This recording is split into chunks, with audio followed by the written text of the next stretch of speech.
প্রতিদিন ফেলা হয় 1 টনেরও বেশি আবর্জনা। এতে তৈরি হয়েছে বিশাল স্তূপ, যেখানে চড়ে বেড়ায় গবাদি পশু। দুর্গন্ধে অতিষ্ঠ এলাকাবাসী, যেন দৃষ্টিনন্দন একটি এলাকার বিস্ফোরণ। এটি হলো কক্সবাজার শহরের ময়লার ভাগাড়। এর ব্যবস্থাপনায় উন্নত ডাম্পিং স্টেশন করতে চায় পৌর কর্তৃপক্ষ, তবে অর্থের জন্য তারা তাকিয়ে আছে বিদেশি প্রতিষ্ঠানের দিকে। নাইম আল জিকোর রিপোর্ট। দেখে মনে হবে বড় বড় পাহাড়, যেখানে চড়ে বেড়াচ্ছে গবাদি পশু, খাবারের সন্ধানে আরো অনেক প্রাণী। প্রাকৃতিক নয়, এই পাহাড় সদৃশ্য বিরাট স্তূপ মানব বর্জ্যের, যা পরিণত হয়েছে পর্যটন নগরী কক্সবাজারের বিস্ফোরায়। পাশেই দৃষ্টিনন্দন একটি সেতু, তবে দুর্গন্ধ এতটাই যে বাধ্য না হলে এই সেতু দিয়ে যাতায়াত করেন না স্থানীয়রা। পর্যটক আসার তো প্রশ্নই ওঠে না।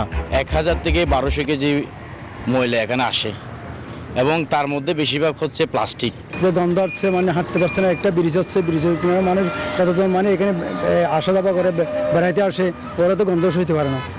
এই গন্ধগুলো আমাদের খারাপ নয়, মানুষের অসুস্থ হয়। নালা নর্দমা খাল বিল এগুলা বন্ধ হয়ে যাচ্ছে, যার কারণে বর্ষাকালে জলাবদ্ধতা হয়। পরিবেশবাদীরা বলছেন এই নগরে ময়লা ফেলার আধুনিক ব্যবস্থা নেই। দূরে কিছু ডাম্পিং স্টেশন থাকলেও সেগুলো কাজে লাগাচ্ছে না কর্তৃপক্ষ। রামচন্দ্রাতে কিন্তু বিশাল ডাম্পিং স্টেশনের জন্য বিশাল একটা জায়গা রয়েছে, জায়গার বরাদ্দ রয়েছে। সেই টাকাগুলো মূলত ওরা লুটপাট করে এই নদীটা ভরাট করার জন্য, নদীর জায়গাটা খাওয়ার জন্য পৌরসভা একটা নতুন করে চক্রান্ত করছে এবং দীর্ঘদিন ধরে ডাম্পিং স্টেশন করে রাখছে। কক্সবাজার উন্নয়ন কর্তৃপক্ষ ও পৌরসভা বলছে উন্নত ডাম্পিং স্টেশন করার পরিকল্পনা আছে তাদের, তবে অর্থের অভাবে তাকিয়ে থাকতে হচ্ছে বিদেশিদের দিকে। জেলা প্রশাসন ইনভলভ হলো, এরকম যদি করা যায় waste management system, state of the art waste management system, তাহলে কক্সবাজারের জন্য অত্যন্ত ভালো হবে আর কি।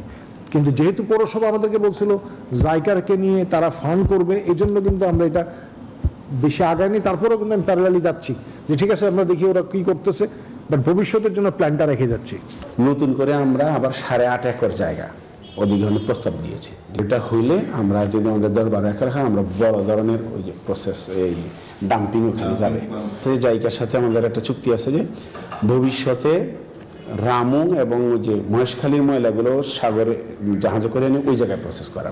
তারা বলছেন অর্থের উৎস থাকলেও অনিয়ম দুর্নীতির কারণে তেমন আয় নেই কক্সবাজার পৌরসভার, তাই উন্নয়নের জন্য তাকিয়ে থাকতে হয় অন্যদের দিকে।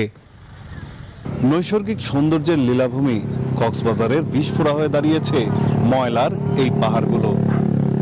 স্থানীয়রা মনে করছেন এটি এখান থেকে অপসারণ করা গেলে পরিবেশ যেমন ভালো হবে, তেমনই বাড়বে এই এলাকায় পর্যটকদের আনাগোনা। নাইম আল চিকো, নিউজ 24, কক্সবাজার।